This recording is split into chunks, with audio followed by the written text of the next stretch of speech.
sea tu nombre. Gracias, Señor, en esta tarde por este privilegio que nos das de poder reunirnos, de adorar y glorificar tu nombre, Señor. Pedimos que tú nos ministres y nos hables en esta tarde, Señor, a través de tu preciosa y bendita palabra, Señor. Gracias por esta nueva oportunidad. Recibe hoy tú toda la gloria y la honra, Señor, en el nombre de tu amado Hijo Jesús. Amén. Y amén. Gloria a Dios. Pueden tomar asiento, mis hermanos, en esta tarde. Aleluya. Gloria al Señor. ¿Cuántos están contentos de estar aquí esta tarde? Amén. Gloria al Señor. Qué bueno. Me alegro mucho, hermanos. Bueno, vamos a pasar en esta tarde a estudiar la palabra del Señor y vamos a tocar un tema que yo creo que es de vital importancia y más en estos tiempos en los que ha de vivir. Todas las cartas que van dirigidas a iglesias en el Nuevo Testamento, y ya son unas cuantas, ¿verdad? Carta de Pablo a los Corintios, a los Romanos, a los Efesios, a los Filipenses, luego los 7 mensajes que tenemos en el libro de Apocalipsis, a las famosas 7 iglesias, ¿verdad? De todas y de cada una de estas iglesias, estos mensajes que reciben, podemos aprender muchas cosas. No es que en todas las iglesias locales del mundo ocurran todos los problemas que se mencionan en dichas epístolas, pero cuando hay situaciones en las que no sabemos tal vez cómo actuar, cómo deberíamos de comportarnos ante una circunstancia concreta, pues podemos ir al Nuevo Testamento y ver qué consejos, qué mandamientos, qué instrucciones nos da el Señor y aprender para saber cómo comportarnos en todo momento. Hay una iglesia en el Nuevo Testamento, que es la iglesia de Corinto, que por distintos motivos y circunstancias siempre fue una iglesia con muchos problemas, con muchas divisiones internas. Y no es que no fuera bien fundamentada, porque la Biblia nos enseña que Pablo estuvo en esta ciudad aproximadamente unos 18 meses. Y no me digan a mí que Pablo no hizo un buen trabajo. Por supuesto que lo hizo. Además, él contaba con la ayuda de aquel matrimonio que le aportó tanta ayuda y tanto apoyo en su ministerio, como fue Priscila y Aquila. Después de marcharse él de pastorear la iglesia, apareció por allí un hermano, un predicador, que la Biblia habla muy bien de él, Apolos, un hombre que dice que era ferviente de espíritu y poderoso en las Escrituras. Es decir, que el problema de la iglesia de Corinto no era que tuvieron un pésimo o un mal liderazgo o habían recibido una mala enseñanza, en absoluto, más bien todo lo contrario. La iglesia de Corinto, los hermanos que se congregaban en esa congregación, habían venido de la idolatría, del paganismo. La inmensa mayoría de los miembros de la iglesia no eran de origen judío, por lo tanto, antes habían sido idólatras. Había hermanas en la congregación que antes de convertirse habían ejercido lo que se llamaba la prostitución sagrada. De ahí que Pablo a esa iglesia le diga a las mujeres que se pongan un velo, que se cubran la cabeza, porque la señal de que una mujer en Corinto, en algunos templos estaba o había practicado la prostitución, es que se rapaban el pelo. Entonces, cuando estas mujeres se convertían al Señor, pues lógicamente, simplemente mirándolas, todo el mundo podía saber cuál había sido su pasado, y para no avergonzarlas y para que nadie le tuviera por qué recordar lo que estas mujeres habían practicado, Pablo le dice solamente a la iglesia de Corinto, no se lo dice a todas las mujeres de todas las iglesias de la época, sino solamente a esa iglesia, por lo que les estoy contando, que hasta que les crezca el cabello, hasta que tengan el pelo, pues se cubran, se pongan un velo, y así de esa manera pues nadie se tiene por qué estar fijando ni recordándole a nadie su pasado. Dice, pero una vez que le haya crecido el cabello, el pelo, pues la Biblia dice que en lugar de velo a la mujer se le dio el pelo. Por lo tanto, ya no tenían necesidad de de cubrirse. Todo lo que salga de ese contexto, pues no tiene ningún sentido, ¿no? Y menos hoy en día. Pero aparte de este tema, había muchos problemas en la iglesia local de Corinto. La Santa Cena, lo que se conoce en aquel tiempo como una especie de ágape, una especie de fiesta, de celebración, pues también había problemas porque no era como nosotros hoy en día, que le repartimos a cada uno su copita y su trozo de pan, sino que se hacían unos banquetes, se hacían unas fiestas, unas celebraciones tremendas en las iglesias, y había gente pudiente, gente con dinero, con recursos, que llevaba mucha comida, mucha bebida a los lugares donde se reunían, y otros hermanos menos pudientes, pues no llevaban prácticamente casi nada. Incluso llegaron, en algunas ocasiones, algunas personas, miembros de la iglesia de Corinto, a embriagarse, a emborracharse dentro de los cultos, dentro de la iglesia. Y otros tantos problemas. Seguramente Pablo le escribió a la iglesia de Corinto más de una carta. Nosotros solamente tenemos 2 en el Nuevo Testamento. La conocemos como Primera de Corintios y Segunda de Corintios. Pero él hace referencia a otras cartas que no las tenemos en el Nuevo Testamento. Pero las 2 cartas que tenemos nos van a dar mucha información sobre el estado espiritual de dicha congregación. Quiero invitarles, por favor, si han traído su Biblia en esta tarde, que vayan abriendo en Primera de Corintios el capítulo 3. Por favor, Primera de Corintios capítulo 3. Vamos a analizar algunas características de esta iglesia, y mientras estoy exponiendo el tema de esta tarde, que lo hemos titulado Cristianos Carnales, usted pregúntese a sí mismo si usted cumple con estas características o no. Espero que no. Voy a comenzar a leer a partir del versículo 1. Primera de Corintios capítulo 3, a partir del versículo 1 en adelante. La palabra del Señor dice así: de manera que yo, hermanos, no pude hablaros como a espirituales, sino como a carnales, como a niños en Cristo. Os di a beber leche y no vianda, porque aún no erais capaces, ni sois capaces todavía.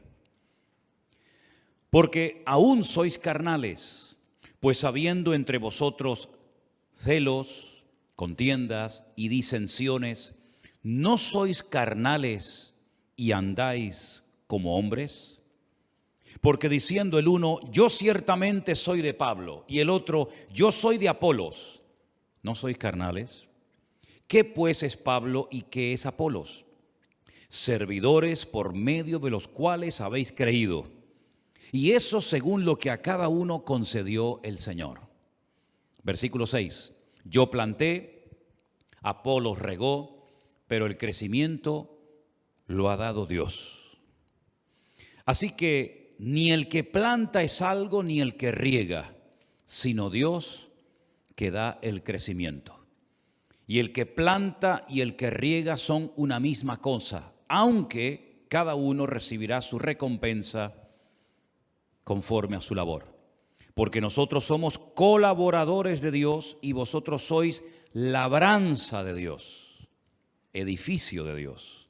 Conforme a la gracia de Dios que me ha sido dada, yo como perito arquitecto puse el fundamento y otro edifica encima, pero cada uno mire cómo sobreedifica. Porque nadie puede poner otro fundamento que el que está puesto, el cual es Jesucristo. ¿Cuántos dicen amén? Gloria a Dios. Pablo, lógicamente, cuando le escribe esta carta a la iglesia, no está en la iglesia. Si no, no tendría ningún sentido escribirle una carta a una iglesia estando él presente. Pablo ya está en otra población.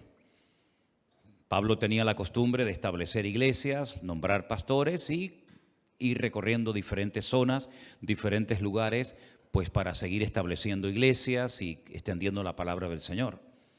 Le llega un informe a Pablo procedente de una familia donde le informan, donde le dicen que en la iglesia de Corinto han surgido una serie de divisiones internas, que la iglesia no anda bien, hablando claramente.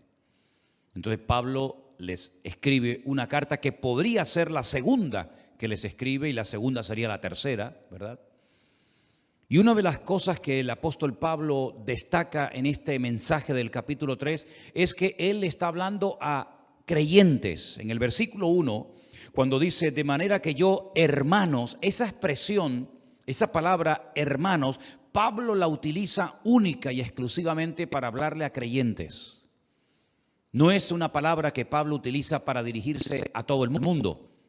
No, cuando él habla de hermanos, habla de gente convertida. Habla de miembros de la iglesia de Corinto. No habla a la gente de la calle que no conocen el evangelio, ni han tenido un encuentro personal con Cristo. Cuando él dice hermanos, se está dirigiendo a los miembros de la congregación, los que han entendido el evangelio, los que ya llevan tiempo congregándose en esa iglesia. Por lo tanto, esto es muy importante, porque lo que a continuación les va a decir Pablo va dirigido única y exclusivamente a creyentes, no a inconversos. No a gente que no ha entendido el evangelio, sino a creyentes, cristianos, seguidores de Cristo. Y a esos hermanos de esa iglesia les dice, yo no pude hablaros como a espirituales, sino como a carnales, como a niños en Cristo. Si os dais cuenta, Pablo habla de dos tipos de creyentes. Creyentes que los llama él espirituales y creyentes que los llama, como dice aquí, carnales. Y también utiliza la palabra o la expresión niños en Cristo. Busqué la palabra carnales. Saben que el Nuevo Testamento se escribió en griego. Y la palabra que utiliza Pablo cuando habla de carnales es esta que veis ahí en la pantalla. Sarquicos. Y la traducción literal de esa palabra sería mundanos. Mundanos. Es decir, no se estaban comportando los hermanos, los cristianos, los creyentes de la iglesia de Corinto como creyentes, sino como auténticos mundanos, carnales, dice aquí esta versión Reina Valera. En otras palabras, el mundo todavía domina vuestro comportamiento, el mundo todavía domina vuestra forma de hablar, vuestra forma de comportaros, etcétera, etcétera. Claro, la pregunta que nos hacemos a estas alturas, ¿no? Bueno, ¿pueden haber hoy en día en las iglesias cristianos carnales, mundanos, niños en Cristo? ¿O era algo que solamente ocurría en el tiempo de los apóstoles, pero que ya hoy en día, después de tanta enseñanza, después de tanto tiempo, esto ya como que ya no nos afecta a nosotros? No sé qué opinan ustedes, pero mis queridos hermanos, hubo en el pasado cristianos mundanos o carnales, los hay en la actualidad y los seguirán habiendo siempre. Personas que se congregan, personas que leen la Biblia, personas que a lo mejor hasta se han bautizado, personas que participan de la Santa Cena, personas que llevan años congregándose en iglesias, pero que son mundanos. Son personas que no han terminado de romper con el sistema de valores del mundo. Son personas que en la iglesia son una cosa y en el mundo, en la calle, cuando nadie los ve, son otra completamente diferente. Incluso a veces hasta dentro de la misma congregación se comportan como si estuvieran con mundanos o con inconversos. Y Pablo dice que a ese tipo de creyentes no cuestiona su conversión, lo que sí está cuestionando es su madurez, su estabilidad, su firmeza en el Señor, su santidad. Dice que no, a ese tipo de personas no se le puede hablar en términos espirituales. Fijaros cómo una persona por su falta de madurez o de desarrollo en el Señor puede verse limitado a la hora de recibir enseñanza profunda en el Señor. A Pablo estoy convencido de que le hubiera gustado muchísimo hablarle mucho más profundo, darle una enseñanza mucho más profunda a los hermanos de Corinto, pero dice, no pude hablaros como espirituales, sino como a carnales, como a niños en Cristo. En esta misma epístola, pero más adelante en el capítulo 13, el apóstol Pablo dice, cuando yo era niño, hablaba como niño, pensaba como niño, juzgaba o me comportaba como un niño. Mas cuando ya fui hombre, dejé lo que era de niño. Son las distintas etapas de la vida. No se le puede pedir a un niño pequeño que hable, que se comporte, que actúe como un adulto, ni tampoco se le puede pedir a un adulto o se espera de un adulto que se comporte como un niño, porque cada etapa, cada edad de la vida, pues lleva unas características, ¿no? Y el apóstol Pablo dice que estos hermanos de la iglesia de Corinto no habían madurado. Los llama mundanos, sarquicos, es la palabra griega que aparece, carnales, niños en Cristo. Dice que les daba leche, que es lo que comen los niños, no alimento sólido, vianda, porque no eran capaces, ni sois todavía en el momento actual, en el momento de recibir la carta, todavía no habían madurado. Dice, sois carnales, se lo vuelve otra vez a repetir. ¿En qué se basaba Pablo para hablar con tal contundencia a la iglesia? ¿En qué se basaba Pablo? ¿Qué observaba en ellos para llamarles niños, carnales, mundanos? Bueno, ahora lo dice. Hay entre vosotros, versículo 3, celos, contiendas y disensiones. Es decir, la forma como ustedes se están comportando dentro de la iglesia, no digo fuera, sino dentro de la congregación, es una forma típica de un mundano. Son las características típicas de una persona carnal, una persona celosa, envidiosa, que crea divisiones, que hace grupitos, ¿verdad? Que menosprecia a unos en favor de otros, contiendas, disensiones. Es decir, todos creo que tenemos en nuestra casa uno o varios espejos, ¿sí o no? ¿Cuántos tienen espejos en sus casas? Todo el mundo, ¿no? Algunos no pueden vivir sin un espejo. ¿A qué no? Se miran 40 veces en el espejo a lo largo del día. ¿Qué es lo que refleja el espejo? Lo que le pones delante. No te enfades con el espejo si te ves gordo, si te ves viejo, si te ves arrugado, si te ves demasiado canoso, si te ves... No te enfades con el espejo. El espejo proyecta lo que le ponen delante. Ni más ni menos. Hay un espejo en el mundo espiritual en el cual podemos ver nuestra realidad. No lo que me gustaría, sino la realidad mía presente en el momento actual. Y es que mi nivel de madurez se refleja en la forma como me relaciono con mis hermanos en Cristo. Es decir, si tú eres una persona que busca la paz, que no eres celoso, que no eres envidioso, que no te sientes siempre ofendido, una persona que no crea divisiones, ni chismorreos, ni críticas, pues estás demostrando que has entendido lo que es el Evangelio y moverte en paz y en armonía en el cuerpo de Cristo. Si por el contrario reaccionas como estos hermanos de Corinto, de una forma carnal, mundana, hablando mal, pensando mal, criticando, juzgando, cuestionando, etc., entonces es el espejo en el que te puedes ver a ti mismo y te puedes ver reflejado y demostrarte a ti mismo de que tal vez lleves mucho tiempo en la iglesia, tal vez lleves mucho tiempo leyendo la Biblia y sepas mucho de la Biblia, pero como persona, como creyente, tú no has madurado, no has crecido, no te has desarrollado, te has quedado estancado en ese nivel de niño y te comportas como un niño. Te comportas como un niño, hablas como un niño, piensas como un niño, reaccionas como un niño, y todo eso es la evidencia más que clara de que no ha habido madurez, desarrollo en tu vida. Hay otra carta muy bonita y muy interesante que seguramente ustedes la han leído en otras ocasiones, que es la carta a los Hebreos. Conocéis la carta a Hebreos, ¿verdad? No se sabe exactamente quién la escribió, hay muchas opiniones, eso es lo de menos. Pero hay una parte en esa carta en la que el autor dice, debiendo ser ya maestros. Un maestro es una persona que enseña. Un maestro es una persona que tiene algo que compartir y enseñar a los demás. Dice, debiendo ser ya maestros después de tanto tiempo, todavía tenéis necesidad de leche y no de alimento sólido, porque sois inexpertos en la palabra de Dios. Fijaros que no solamente era un problema de los corintios, era también un problema de los gálatas, y un problema de los tesalonicenses, y un problema de los romanos, y un problema que ha habido siempre a lo largo de la historia.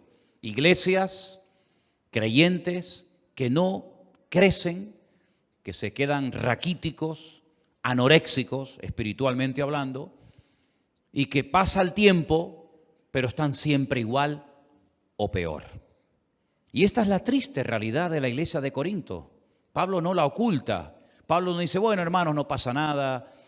No. Pablo los confronta y Pablo les dice, no les puedo hablar como espirituales, no les puedo dar viandas, sino leche, porque sois mundanos, porque sois carnales, hay divisiones, hay celos, hay envidias entre vosotros. Y pone un ejemplo no de otra iglesia, un ejemplo de lo que estaba pasando allí. Y dice, yo soy de Pablo, otro dice yo soy de Apolos, ¿verdad? No sois carnales y actuáis como niños. Y Pablo dice, nosotros, los predicadores, los pastores que hemos estado ministrando en esa iglesia, dice, nosotros somos servidores por medio de los cuales habéis creído. Y eso según lo que a cada uno concedió el Señor.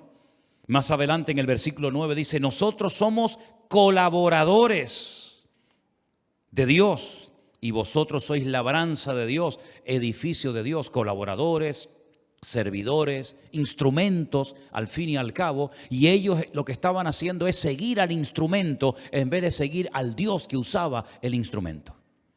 Es como si terminamos adorando, no sé, el martillo, el destornillador o cualquier otra herramienta y no nos damos cuenta de que detrás de ese instrumento, detrás de esa herramienta, hay una mano, hay una persona con nombre, con apellido. Exactamente igual ocurre en la obra de Dios. Dios puede utilizar mucho a un hombre, Dios puede utilizar mucho a una persona a la hora de predicar, a la hora de enseñar, a la hora de fundar una iglesia, a la hora de hacer muchas cosas, pero detrás de ese instrumento, detrás de esa persona de carne y hueso está el Señor, que es al que tenemos que seguir, honrar y adorar, y no al instrumento que Dios está utilizando. Amén, hermanos. Yo he hecho una pequeña lista de 10 características de los cristianos carnales, de los niños en Cristo. Vamos a ir punto por punto analizando cada uno de ellos, y mientras hablamos de cada uno de estos puntos, pregúntate a sí mismo si te sientes identificado o no con lo que voy a compartir.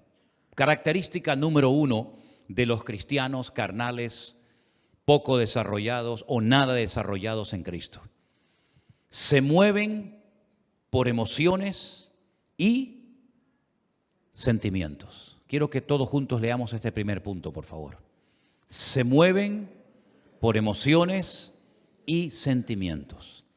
¿Es malo emocionarse o expresar algún tipo de emoción o de sentimiento? No. Dios nos ha creado con la capacidad de llorar, de reír, de emocionarnos, pero las emociones y los sentimientos pueden ser traicioneros, porque son fluctuantes, son cambiantes. No sentimos lo mismo ahora que cuando teníamos 14 años o cuando teníamos 8 años. No sentimos lo mismo todos los días de nuestra vida, ni nos emocionan, ni nos atraen siempre las mismas cosas que a lo mejor hace años sí. Porque vamos cambiando, vamos progresando, ¿verdad? Y no es lo mismo un niño lo que siente, por lo que se emociona con sus juguetes, con sus amigos, que un hombre, una mujer ya casada, con familia, con hijos, ¿verdad? Los sentimientos son fluctuantes, son cambiantes. Y el creyente no puede ser fluctuante. Ahora creo muchísimo, mañana no creo nada. Ahora leo muchísimo la palabra de Dios, mañana no quiero saber nada de la Biblia. Ahora voy a la iglesia, llamo al Señor y quiero servir al Señor. Dentro de 15 o 20 días ya no me quiero congregar más porque no me hablaron, no me saludaron, no me llamaron, no sé qué, no sé cuánto. Eso es el peligro de dejarse llevar o guiar o pastorear por sentimientos y por emociones. Y este tipo de creyentes poco maduros, poco estables, poco o nada firmes en el Señor, son gente emocional. Gente que los ves un día y se quieren comer el mundo. Y al poco tiempo ves que el mundo se lo comió a él. Son gente emocional, gente fluctuante, son personas manipulables, son personas que no tienen estabilidad en el Señor. Y hoy en día, si algo necesitamos los cristianos, es estar bien firmes y estables y constantes en las cosas del Señor. Amén, hermanos. Porque el mundo cambia tan rápido. La vida que estamos llevando hoy en día, hace poco tiempo atrás, era completamente diferente. Y la vida cambia continuamente, pero el Señor permanece para siempre, porque Él es el mismo ayer, hoy y para siempre. ¿Cuántos dicen amén? Segunda característica de los niños en Cristo, de los cristianos carnales, no aceptan un no por respuesta, ni de Dios ni del hombre. Siempre quieren salirse con la suya, como los niños, ¿verdad? Como le digas al niño, no hay más caramelos. Tercera Guerra Mundial. Se te tira al suelo. Bueno, los nuestros no, porque son santos, ¿no? Pero a veces vemos por ahí cada escena que yo digo, madre mía, increíble. Y al final la madre cede y le dice, bueno, toma, para que se calle. Ya ganó el mocoso. Cuando tenga unos cuantos años más, te va a pasar factura el no haberte sabido posicionar y mantener el no. No dice la Biblia, sea vuestro no, no, y vuestro sí, sí, pues por algo lo dirá la Biblia, ¿verdad? No aceptan un no por respuesta, siempre se quieren salir con la suya.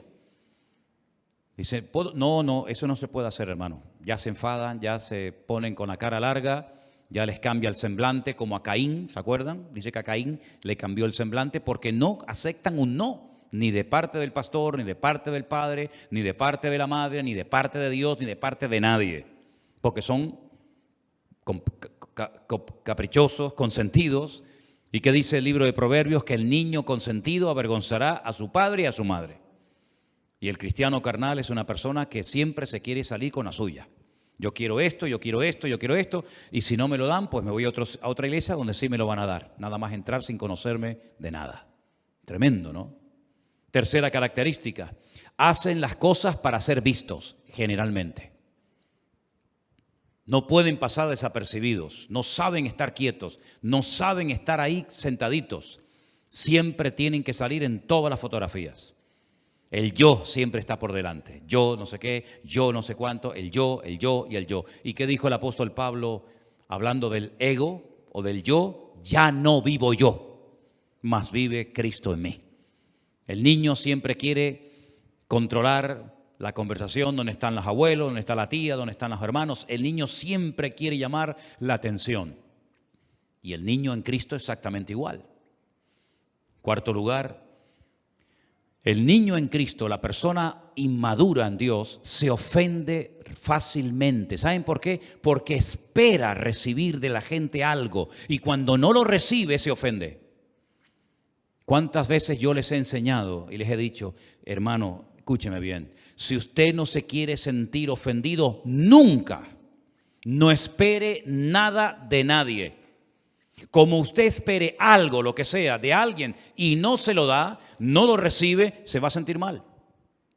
No espere nada de nadie, pero de Dios espere lo que el Señor tenga preparado para usted.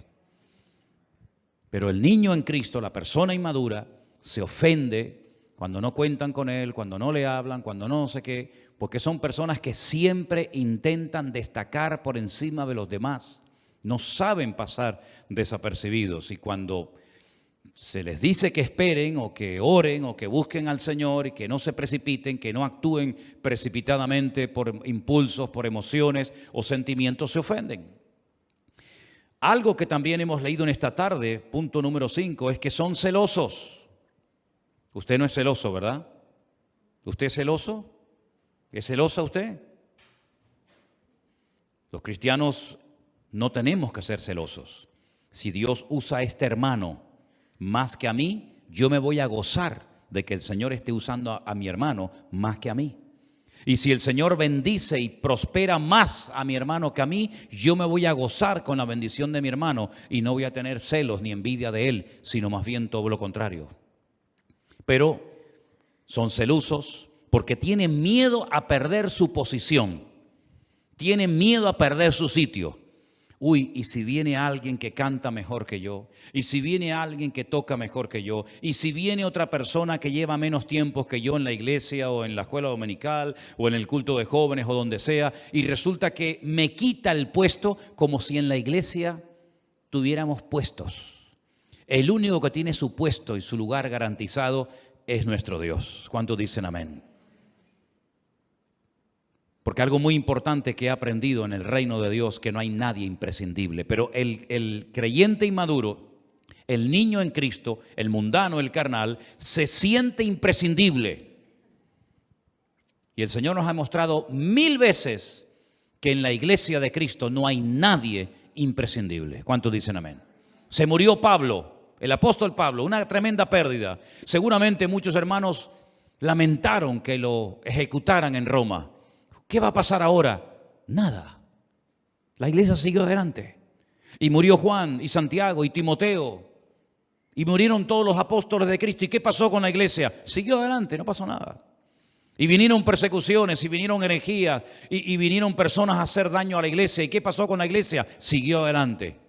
Porque la promesa de Dios es que las puertas del Hades, del infierno, no prevalecerán contra la iglesia. Si no estoy yo, estará otro, y si no está otro, está otro. No pasa nada, el Señor cuida de su iglesia. Y si no es presencialmente, es por internet. Y si no es por internet, no se preocupen ustedes que el Señor es fiel y nunca nos va a abandonar. El único imprescindible en la casa de Dios, en la iglesia, es Él, el dueño, la cabeza de la iglesia. Ni tú ni yo somos imprescindibles. ¿Cuánta gente ha pasado por esta iglesia? ¿Cuánta gente ha pasado? Y la iglesia sigue avanzando, sigue adelante. Porque la iglesia no es del hombre. Una verdadera iglesia, quien la sustenta y quien la cuida es el dueño de la iglesia, que es el Señor Jesucristo. Y si no toca uno la batería, no te preocupes, mañana viene otro. Y si no, no pasa nada. Y si no hay pastor, vendrá otro. Y si no, siempre es así. El Señor nos ha demostrado que al único que tenemos que anhelar que esté siempre es a Él y a su presencia. Un punto muy importante también, el número 7, es que siempre están a la defensiva. Cualquier mensaje que uno predique ya se lo toman, se sienten aludidos, porque siempre están con la escopeta cargada, siempre están con las uñas para afuera, a la defensiva. Esto lo está diciendo por mí, seguro. Yo sé que esto me lo está diciendo a mí. Gracias al Señor, con 60 años que voy a cumplir dentro de poco tiempo, nunca he necesitado de un micrófono para decirle a una persona en su propia cara lo que he sentido de parte de Dios decirle. No necesito utilizar el púlpito para decirle a usted, hermano y hermana, lo que creo de parte de Dios que le tenga que decir. ¿Cuántas veces, tal vez ustedes no lo saben, porque si no lo digo, ¿cómo lo van a saber? Pero ¿cuántas veces ha terminado un culto y se me han acercado unas cuantas personas y me han dicho, hermano, hoy el mensaje era todo para mí? Hoy el Señor me habló y resulta que hace 10 minutos me lo dijeron 4 personas y él o ella no se habían dado cuenta.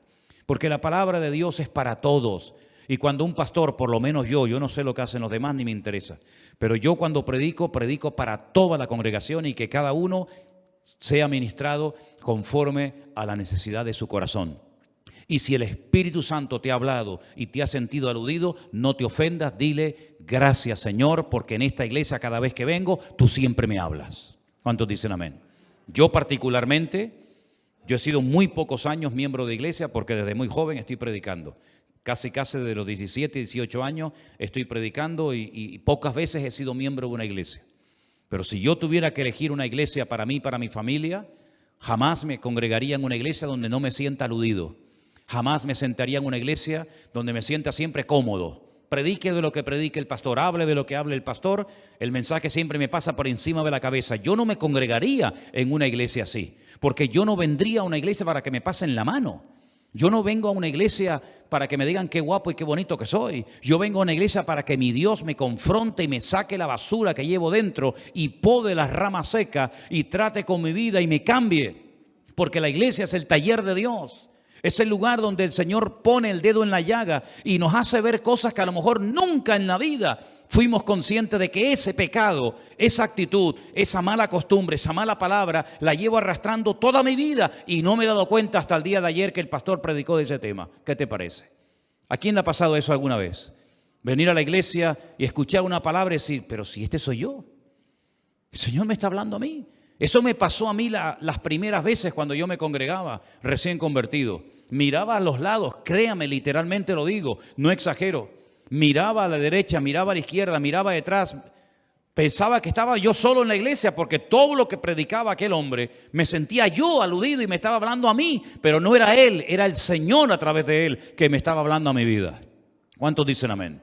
Y esa es la señal de una iglesia donde está el Espíritu de Dios. Hermano, no me digan a mí, si el Señor Jesucristo, con todo mi respeto, voy a poner este ejemplo, entrara ahora mismo por el pasillo de esta congregación y subiera a este púlpito, lógicamente yo me sentaría, faltaría más.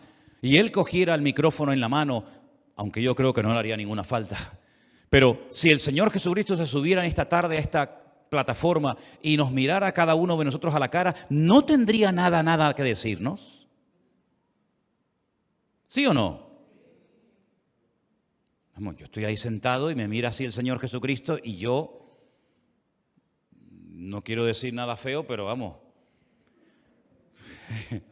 tráigame tierra, porque solamente una mirada de Cristo se le dirigió a Pedro, no le dijo ni mu, y Pedro dice salió y lloró amargamente. ¿Se acuerdan?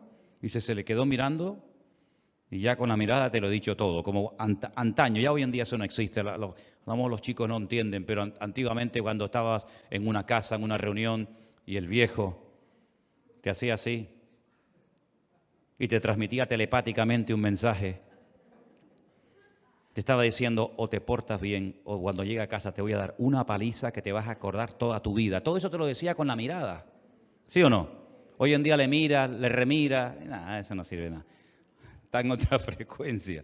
Pero en aquella época una mirada del viejo te ponía firme, amigo. Imagínense si el Señor subiera esta tarde a esta plataforma y se te queda mirando, sin decirte nada, te lo está diciendo todo, querido. ¿Sí o no? Pues eso tiene que ser una iglesia. No como aquellos que decían, nos hemos enriquecido, no tenemos necesidad de nada.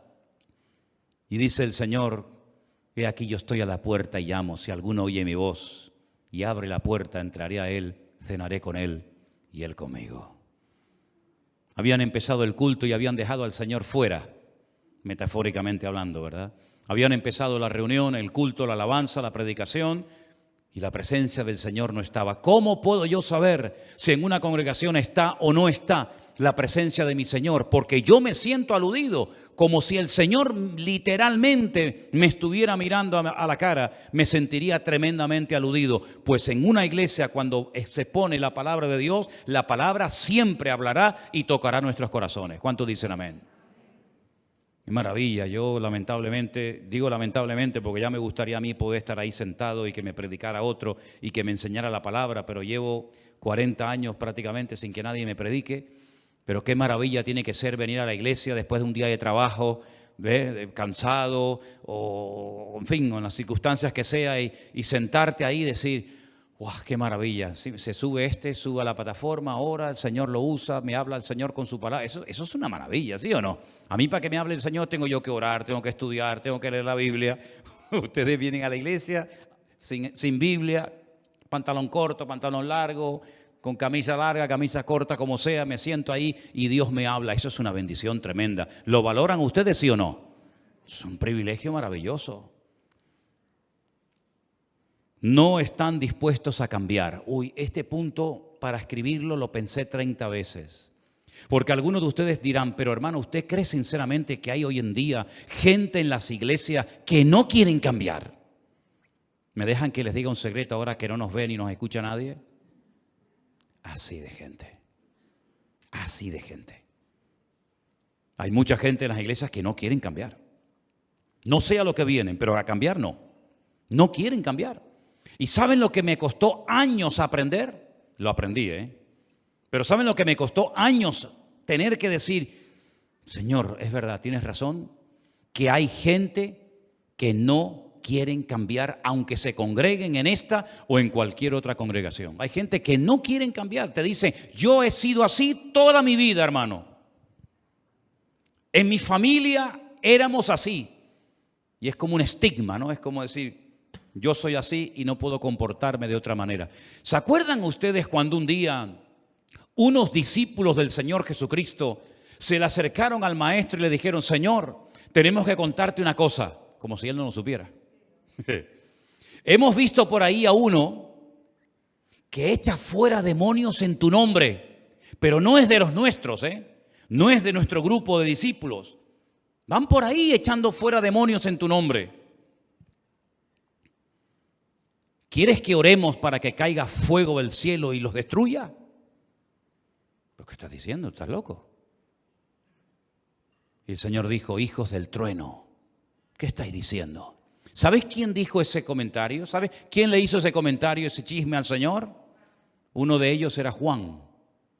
Sí, Juan, ese que dice, amaos los unos a los otros, porque el que no ama no ha conocido a Dios. Ese que está todo el día hablando del amor en sus cartas, ese un día le dijo al Señor, si quieres oro para que caiga fuego del cielo y los queme a todos. Qué cambio, de llamarlos hijos del trueno a ser el discípulo amado, el más cerca del corazón y la vida del Señor. Un cambio completamente radical en su vida. Pedro, aquel que dijo, yo no le conozco, no sigas insistiendo, yo no sé quién es ese hombre, yo no quiero saber nada de ese hombre. Al final terminó diciendo, Señor, te amo, Señor, te amo, Señor, te amo, tú lo sabes todo, Señor, y terminó dando su vida como mártir por Cristo. Todos hemos tenido malas experiencias, todos hemos tenido malas etapas, todos hemos sido dominados por la carne, por el orgullo, por la soberbia, por tantas cosas de la vida. Y el que no lo quiera admitir se engaña a sí mismo. Pero gloria al Señor que en Cristo hay posibilidad de cambio. Que nuestro carácter puede ser domado y presentado a los pies de Cristo y no ser un esclavo de ese apellido que siempre ha sido así los hombres en mi casa, en mi familia, y no ser dominado por las pasiones y no ser dominado por mi carácter, sino ser dominado y controlado por el Espíritu Santo de Dios, que es mansedumbre, fe, templanza, amor, paciencia. Contra tales cosas no hay ningún tipo de ley. ¿Qué ley le vas a poner al amor? No se amen tanto. Prohibido amarse tanto. Prohibido tener mucha paciencia. No se le puede poner fronteras al campo. No se le puede poner fronteras, ¿verdad?, al viento ni al fruto del Espíritu de Dios. ¿Por qué? Porque la Biblia nos enseña que el que quiere cambiar puede cambiar en el nombre del Señor. No es fácil, lleva tiempo, pero si queremos cambiar, Dios tratará con nuestra vida y nos cambiará. Pero los carnales, los que se acostumbran a ser cristianos mundanos, dominados por el mundo, por las pasiones del mundo, por las modas del mundo, por el estilo de vida del mundo, pues no quieren cambiar, porque si quisieran cambiar ya habrían cambiado. Número 9. Condenan a los demás para justificarse a sí mismos. ¿Conocen gente así? Esto se llama en psicología proyección. Esto es muy típico en los niños. Mira, precisamente en los niños. Estamos hablando de niños, ¿no? Estamos hablando de niños en Cristo. ¿Quién pintó la pared? A ver, ¿quién pintó la pared aquí? ¿Quién hizo ese dibujo? Y te dice el niño, yo no. ¿Quién fue? Él. Y vas a él y ¿quién fue? No, él. Les da miedo decir, fui yo pinté la pared. Proyectamos en el otro, ¿verdad? Por miedo a reconocer que fui yo el que pinté la pared, el que dije esto o hice aquello. Y el cristiano carnal, el niño en Cristo, es la persona que dice, hay peores en la iglesia que yo. ¿Conocen gente así? Bueno, fumar tampoco es tan grave. Criticar es peor que fumar. O fumar es... Digo fumar como puedo decir cualquier cosa. Parece que siempre el fumador es el peor pecador del mundo, ¿no? Y después está uno que critica y como no se ve. Pero hermanos, reconozcamos las cosas. Que no nos cueste reconocer, decir, sí, mira, yo lo hice. Sí, perdona, fui yo, ¿qué quiere? Tengo este problema, estoy en un proceso de restauración del Señor. Porque ¿quién en esta tarde no admite que estamos en proceso de restauración por el Señor? ¿No dice la Biblia en el libro de los Hechos que antes de que Él venga restaurará todas las cosas? Todos estamos en un proceso de restauración. Me acuerdo que hace años, cuando yo me convertí con los misioneros norteamericanos, traían de vez en cuando grupos de jóvenes. Claro, yo en aquellos tiempos era muy sarquicos. A ver, ponme sarquicos. ¿Qué era sarquicos? Mundano. Yo era muy sarquico, muy sarquico. Y claro, cuando venían aquellos grupos de americanos, las jóvenes que venían eran impresionantes. Impresionantes. Y claro, nosotros como éramos en aquella época muy sarquicos, queríamos ir a evangelizar siempre con las americanas que venían, ¿no? Aprendíamos 4 palabras en inglés para saber cómo comunicarnos. Pero ¿saben qué, mis queridos hermanos? En aquellos tiempos se nos decía, ustedes no pueden salir a evangelizar con las chicas que vienen de Estados Unidos. Y nos daba una rabia. No entendíamos por qué los pastores eran tan cerrados y nos prohibían a nosotros salir a evangelizar. ¿Evangelizar o evangeligar? Es una cosa completamente diferente, ¿no? Miren, hermanos, Dios quiere cambiarnos a todos y a cada uno de nosotros. Y aquellos jóvenes traían una especie de placa que de vez en cuando te hacían así, te la enseñaban. ¿Y saben lo que decía en aquella placa? Me quedó el recuerdo. Ten paciencia conmigo, estoy en proceso de restauración por el Señor. Y es que es verdad, hermanos.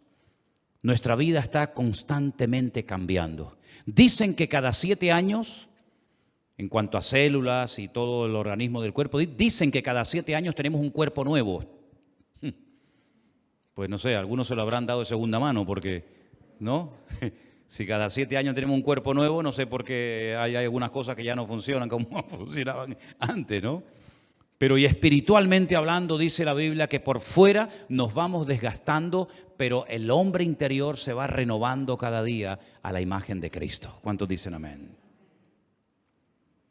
No condenamos a nadie, no justificamos nuestros pecados, censurando a los demás.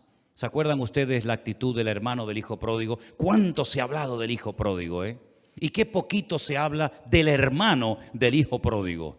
El hermano del hijo pródigo era un carnal.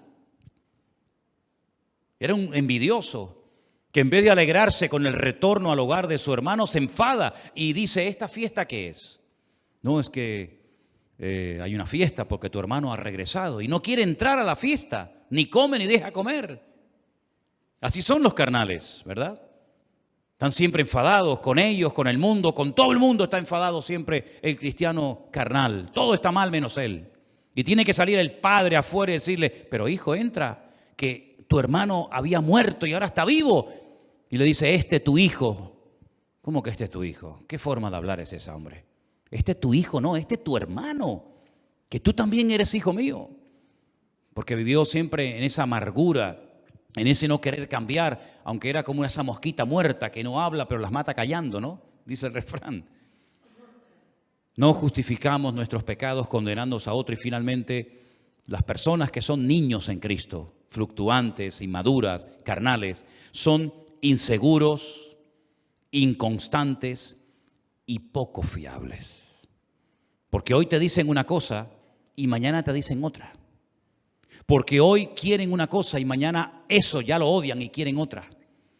Por el contrario, si quieres saber cómo es un cristiano maduro y espiritual, pon esta lista pero a lo contrario. Y te vas a dar cuenta de que eso es lo que el Señor anhela para todos y para cada uno de nosotros. Que maduremos. Como dice 1 Corintios capítulo 15, y quiero leerles este versículo un momentito. 1 Corintios capítulo 15, versículo 58. Si pueden, hagan un esfuerzo y apréndanse este versículo de memoria. Fue uno de los primeros que yo aprendí hace mucho tiempo atrás. Así que, hermanos míos, estad firmes y constantes, creciendo en la obra del Señor siempre, sabiendo que vuestro trabajo en el Señor no es en vano. Vamos a decirlo todos juntos, por favor. Así que, hermanos míos, estad firmes y constantes creciendo en la obra del Señor siempre, sabiendo que vuestro trabajo en el Señor no es en vano. ¿Cuántos dicen amén? ¿Usted quiere ser un cristiano ¿Carnal, mundano o quiere ser un cristiano maduro? Maduro, firme en el Señor. Pues le voy a dar la clave para que usted pueda llegar a ese nivel. Así que, hermanos, os ruego por las misericordias de Dios que presentéis vuestros cuerpos en sacrificio vivo, santo, agradable a Dios, que es vuestro culto racional. No os conforméis a este siglo, sino transformaos por medio de la renovación de vuestro entendimiento, para que podáis comprobar cuál es la buena voluntad de Dios, agradable y perfecta. Es una entrega total cada día al Señor. No llegar a un nivel de decir, bueno, ya me conformo, ya me acomodo, ya aquí me quedo estancado, satisfecho, sino cada día presento algo más al Señor. Hoy es una cosa, mañana será otra, pidiéndole al Señor que limpie, que cambie, que transforme mi mente, mi sala de máquinas, para que todo mi ser, espíritu, alma y cuerpo, y lógicamente también incluida la mente, ¿verdad?, pues esté al servicio del Señor y de su obra, y que mi naturaleza humana no me lleve al pecado, que mi naturaleza humana separada de Dios no me domine, no me controle, que es lo que la Biblia llama la carne, ¿verdad? Los que son de la carne, ¿en qué piensan? En las cosas de la carne. Y los que son del Espíritu, en las cosas del Espíritu.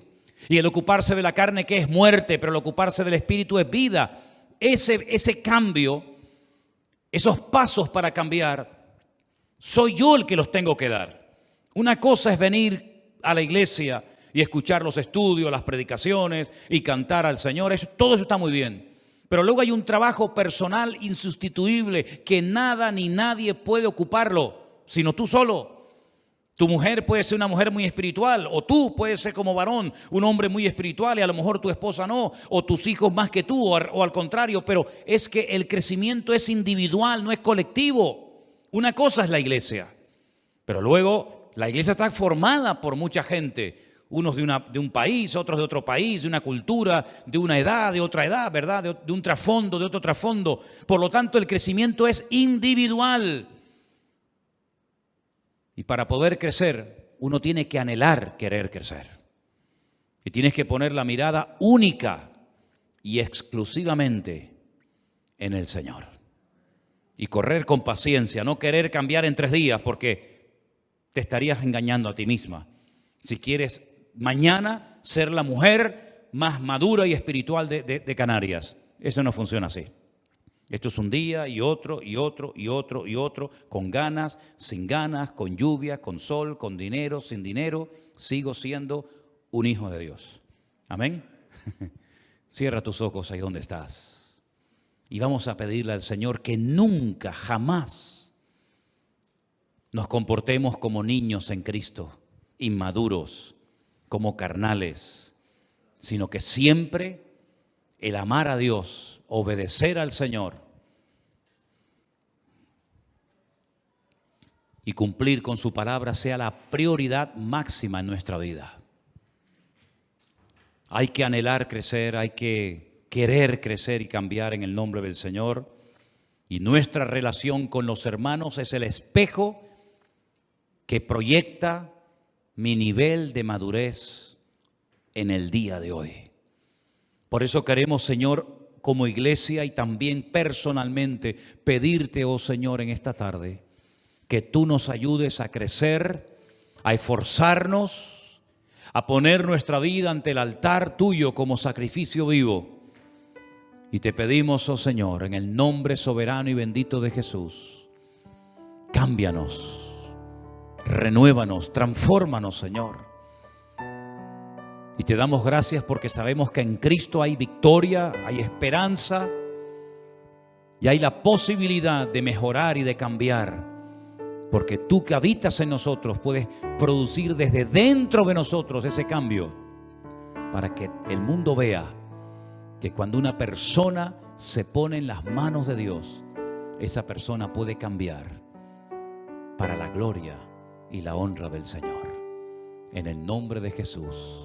Amén.